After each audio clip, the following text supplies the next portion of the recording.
J'ai passé plusieurs semaines à éplucher les profils LinkedIn de 50 freelances. Des freelances qui ont en commun une chose. Ils ont des clients réguliers, une offre qui se vend bien et une stabilité que la plupart n'ont jamais. Et ce que j'ai trouvé, c'est pas du tout ce à quoi je m'attendais. Dans cette vidéo, je te partage les 5 patterns que j'ai retrouvés chez la plupart des freelances. Alors il n'y aura pas de théorie, ce sont des choses concrètes et observables, que ce soit sur leur profil, dans leur post ou dans la façon dont ils présentent leur activité. Et à la fin, je te dis aussi ce que j'ai remarqué chez les freelances qui stagnent. Parce que l'opposé est au moins aussi instructif. Pourquoi j'ai fait ça? Parce que j'accompagne les freelances qui veulent vraiment passer un cap. Plus de stabilité, plus de clients et des offres qu'on n'essaie plus de te négocier. Et j'avais envie d'avoir des données réelles et pas juste mon intuition. Donc j'ai défini des critères précis pour sélectionner les 50 profils. Je te montre ça dans une seconde et après on plonge dans les résultats. Allez, c'est parti.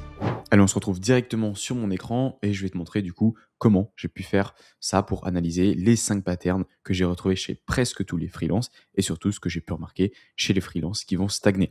Donc encore une fois, j'ai analysé 50 profils, j'ai identifié 5 patterns et j'ai mis ça sur 3 critères de sélection. Donc avant de commencer, je pense que c'est important que tu comprennes comment j'ai sélectionné les différents profils. Alors j'ai pas eu de sélection au hasard, je me suis basé sur 3 critères précis pour que les résultats veuillent dire quelque chose. Le premier point, c'est que j'ai regardé des témoignages clients qui sont visibles, des preuves de satisfaction qui sont réelles, soit dans les posts, dans les recommandations LinkedIn ou dans leur contenu. Je voulais pas juste une liste de missions, je voulais des personnes qui avaient vraiment eu des témoignages clients. Le second point, c'est que je regardais qu'il y avait une activité régulière sur 3 mois. Donc je regardais qu'il y ait au minimum un post tous les 10 jours sur les 3 derniers mois. Et pour ça, je voulais des profils actifs, pas des vitrines un peu abandonnées après une phase de motivation. Non, je voulais vraiment des personnes qui étaient actives sur LinkedIn. Enfin, le dernier point que j'ai regardé, c'est les signaux d'activité business réels. Donc, il y ait des mentions de nouvelles missions, de résultats clients, des collaborations en cours, voilà, des preuves que finalement le business tourne et pas juste du personal branding. J'ai également exclu tous les fameux coachs LinkedIn dont le business model principal, c'est de vendre des formations sur LinkedIn lui-même. Donc, je voulais des vrais freelances avec des vrais clients et pas des gens qui vendent du rêve à d'autres freelances. Allez, on va commencer par le pattern numéro 1 que j'ai remarqué, c'est que 43 profils sur 50 avaient une headline ciblant un problème précis pour une cible précise. Donc, ils parlent d'un seul problème, pas de tout ce qu'ils savent faire. Un positionnement flou va forcer le client à deviner, un positionnement précis lui permet de décider immédiatement si c'est pour lui. Et ça, c'est vraiment quelque chose que j'ai remarqué.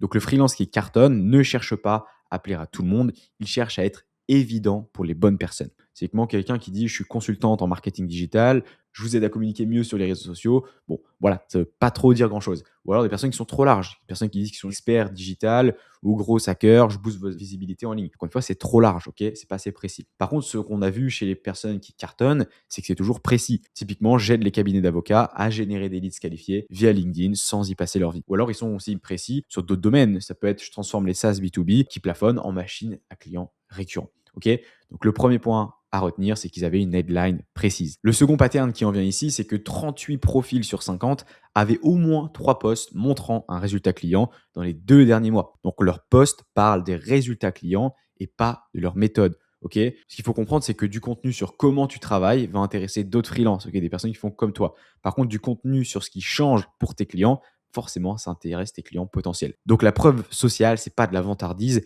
c'est justement ce qui attire les clients qui cherchent des résultats, pas ceux qui cherchent le moins cher. Et c'est ça qui est important ici à voir. Encore une fois, un post typique d'un freelance qui stagne, ça ressemble plutôt à ça. Voilà comment j'organise mes projets clients sur Notion, je crée un système avec 4 vies différentes, etc., etc. Là, forcément, il va s'adresser à des personnes qui sont dans la même situation que lui, donc souvent des freelances. Et les clients potentiels, zéro.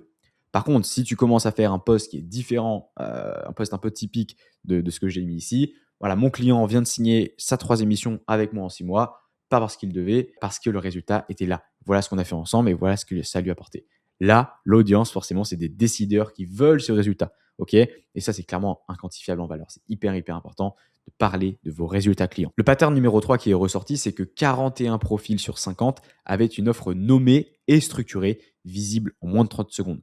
Donc, ils ont une offre visible, pas une liste de prestations. Et ça, c'est important. Une liste de compétences va obliger le client à faire le travail de compréhension. Donc, une offre packagée lui permet de prendre une décision. Quand tu proposes des prestations à la carte, malheureusement, le client va comparer, va négocier. Et quand tu proposes une offre, il choisit si c'est pour lui ou pas. Ok, donc ça, c'est important de comprendre cet aspect-là. Donc malheureusement, les profils sans offre structurée, tu vois, ils vont avoir une section info et c'est peut-être ton cas aussi. Je suis consultante en stratégie de contenu, j'interviens sur la stratégie éditoriale, la création de contenu, le copywriting, la formation de vos équipes, les audits de communication, etc., etc. Le client, il ne sait pas vraiment ce qu'il achète combien ça coûte, ni par où commencer. En revanche, les profils avec une offre claire, eh ben, on comprend directement. Mon offre, des contenus en client, en 6 semaines, on définit ta stratégie de contenu, on produit 12 posts testés et on met en place ton système pour que les leads viennent à toi et pas l'inverse. Là, c'est clair, c'est borné dans le temps, il y a un résultat visible et le client peut vraiment décider. Le pattern numéro 4 qui est revenu chez 35 profils sur 50, c'est qu'ils avaient des clients potentiels identifiables dans leurs commentaires récents. Ils créent encore une fois du contenu pour leurs clients, pas pour leurs pairs. La question de se poser avant chaque post, c'est est-ce que mon client idéal va se reconnaître dans ce problème? Un post qui fait 50 likes de freelance alors que vous êtes vous-même freelance, ça ne vaut rien, ok? Ça ne vaut absolument rien. Par contre, un post qui génère un commentaire de ton client idéal et qui dit c'est exactement mon problème, ça vaut une mission. Donc c'est ce que tu dois chercher en priorité. Typiquement, un contenu pour les pairs, donc les personnes qui font exactement comme toi, qui est fréquent, qui est peu rentable, c'est comment j'organise mon pipeline de prospection Notion, mes 5 outils indispensables en freelance, etc. Ok, ça c'est des choses qui vont intéresser des personnes qui font exactement comme toi. Donc ça n'a pas d'intérêt pour développer ton business. Par contre, un contenu pour tes clients, là, ça devient beaucoup plus rare, beaucoup plus rentable. C'est quelque chose du type les 3 signes que ton équipe commerciale va exploser dans 6 mois et comment l'éviter avant qu'il ne soit trop tard. On a un directeur commercial qui lit et qui va penser c'est exactement ma situation et il te contacte. Ok, il faut que tu génères des interactions, il faut que tu crées du contenu pour tes clients et pas pour les personnes qui font comme toi. Et ça, c'est une grosse erreur que je vois sur les freelances. Et enfin, le pattern numéro 5 que je revois beaucoup, c'est que 46 profils sur 50 avaient un call to action visible, donc une bannière, une section info ou un post épinglé. Ils ont un point d'entrée simple pour les gens qui sont intéressés. Donc le client intéressé ne te cherchera pas. Si tu ne lui tends pas la main, il passera au profil suivant. En moins de 10 secondes, ça va très vite, d'accord? Donc tu dois avoir un point d'entrée simple pour les gens qui sont intéressés. 46 sur 50, c'est beaucoup. C'est le pattern qui est pourtant le plus simple à mettre en place et c'est celui qui finalement le plus de freelance oublie complètement. Mais un appel à l'action, mais un point d'entrée simple pour les gens qui sont intéressés. Tu vois, un profil sans CTA, qui est malheureusement la majorité des freelances, ils ont une belle bannière avec leur nom, une headline qui est correcte, une section info qui est bien rédigée, et bah rien, aucun lien, aucune prochaine étape. Donc le client doit cliquer sur me contacter sans savoir ce qu'il attend. Friction maximale, comme tu peux t'en douter. Voilà, c'est vraiment pas optimisé du tout. Donc ce qu'on va chercher à faire ici, voilà, typiquement, tu peux simplement mettre une petite bannière avec réserve un appel découvert de 30 minutes, tu mets ton lien Calendly, un petit post épinglé, voilà, tu veux savoir si on peut travailler ensemble, réponds à ces 3 questions en 2 minutes, etc. Le client sait exactement quoi faire et la friction finalement disparaît et c'est comme ça que les rendez-vous arrivent.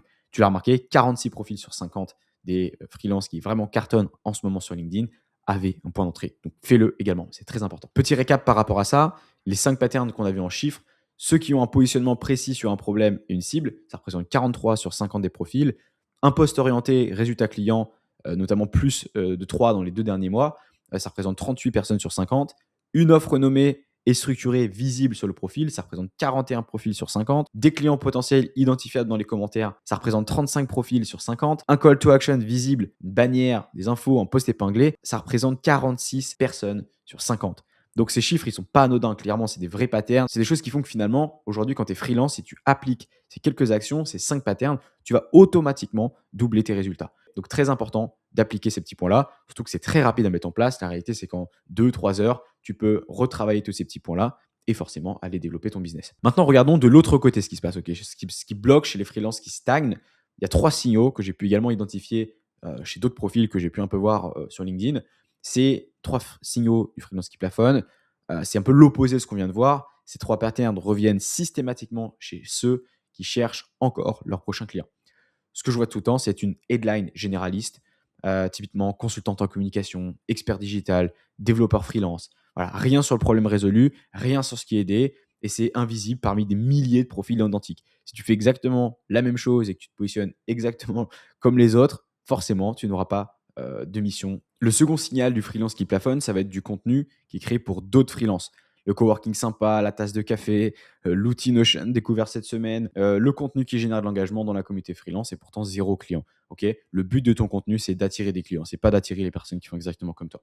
Et enfin, le troisième point, le troisième signal du freelance qui va plafonner, c'est qu'il n'y a aucune offre visible. Le client doit passer 10 minutes sur ton profil pour comprendre ce que tu fais et comment travailler avec toi. Et ça, malheureusement, il ne le fera pas et il passera au suivant. Donc tu perds énormément d'opportunités à cause de ça. Là, ce n'est pas des questions de talent ou d'expérience, hein, clairement, c'est une question de positionnement et de communication. Et tout ça, ça se corrige. Encore une fois, je t'ai montré des actions spécifiques que tu peux mettre en place à ce sujet. Ce que font différemment les freelances qui cartonnent, c'est tous ces points-là. Ils parlent d'un seul problème pour une seule cible, pas de tout ce qu'ils savent faire. Ça n'a encore une fois pas trop d'intérêt. Leurs posts également montrent des résultats clients et pas leur méthode ou leur quotidien. Ils ont une offre nommée et structurée, pas une liste de prestations, pas une liste de services ou quoi que ce soit. Leur contenu parle à des clients potentiels et pas à leurs pairs freelance, pas aux personnes qui font exactement la même chose qu'eux. Et enfin, ils ont un point d'entrée qui est clair.